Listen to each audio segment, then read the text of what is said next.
आणि ज्या ज्या वेळी आम्ही महापुरुषाला जात आणि धर्माच्या नावाने ओळखतो ना, ते तो महापुरुषांचा केलेला अप्रत्यक्ष अवमान असतो. म्हणून संत खऱ्या अर्थानं सगळ्या जाती धर्माची संत आहे. बघा, आमच्या वारकरी संप्रदायाचं कौतुक हे आहे, आमच्या वारकरी संप्रदायामध्ये चतुर्वर्ण व्यवस्थेप्रमाणे सर्वात श्रेष्ठ समजल्या जाणाऱ्या ब्राह्मण वर्णाचे सुद्धा कीर्तनकार आहेत. आणि आमच्या वारकरी संप्रदायाच्या व्यासपीठावर मुस्लिम समाजाचे सुद्धा कीर्तनकार कीर्तन करतात. ही वारकरी संप्रदायाची आदर्शभूत विचारधारा आहे. म्हणून जगाच्या पाठीवरचा पवित्र आदर्शभूत आणि परिवर्तनवादी संप्रदाय हा वारकरी संप्रदाय. ज्ञानोबरांनी तुकोबरांनी फक्त नामचिंतन करायला सांगितलं नाही, फक्त पंढरपूरची वारी करायला सांगितलं नाही, जगद्गुरु तुकाराम महाराजांची गाथा फक्त देवाकडे घेऊन जाणारे नाही, तर प्रत्येक क्षेत्रात कार्यरत असणाऱ्या प्रत्येक माणसाला आदर्शभूत विचारधारा जगद्गुरु तुकोबरांच्या गाथेमध्ये आहे. आपण तुकोबरांच्या गाथेला किंवा अध्यात्मवादी विचारसरणीचे लोक संत वाङ्मयाला फक्त परमार्थाच्या अनुषंगाने पाहतोय. गाथामध्ये सांगितलेलं प्रारब्ध आम्ही मानतो, पण तो प्रयत्न आम्ही मानत नाही. तुकोबराय जेवढं प्रारब्ध मानतात तेवढा प्रयत्नवाद मानतात.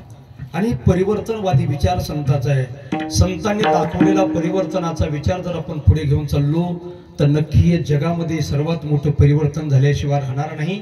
संत वाङ्मयामध्ये जगात परिवर्तन घडवण्याची ताकद आहे. म्हणून प्रत्येकाच्या घरी ज्ञानेश्वरी असली पाहिजे, प्रत्येकाच्या घरी गाथा असली पाहिजे.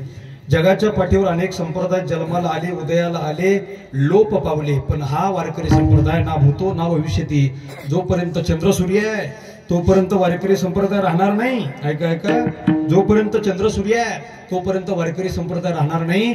जोपर्यंत वारकरी संप्रदाय आहे तोपर्यंत चंद्र सूर्य राहणार आहे. फार मोठी ताकद हे संत विचाराची आहे. म्हणून गड्यावर प्रत्येकाच्या घरामध्ये संत वाङ्मय असलं पाहिजे. संत वाङ्मय ठेवलं तर आम्हाला संतांची विचारधारा कळेल, वारकरी संप्रदाय कळेल. आणि जेव्हा वारकरी संप्रदाय कळेल ना, तेव्हाच तुम्हाला आम्हाला नरदेह कळेल.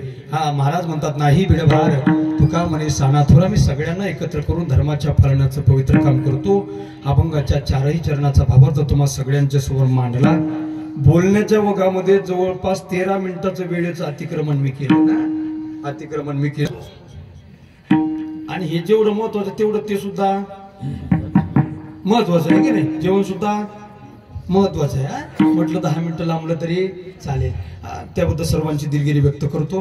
या 2 तासाच्या कीर्तनामध्ये एखादा अपशब्द माझ्या वाणीच्या माध्यमातून आला असेल, बुद्धीचे दोष समजून परत करा. मी सुधारण्याचा प्रयत्न करेन. जे काही योग्य वाटलं असेल घरी घेऊन जा, तुम्ही सुधारण्याचा प्रयत्न करा. तरी न्यून ते पुरते अधिक ते सरळ ते करून घ्यावे. तुम्ही पायाच्या प्रसादे काही बोलले नव्हते. मग क्षमा करणे संती नवे अंगभूत युक्ती झालेली सेवा याच्या ठिकाणी विराम घेते.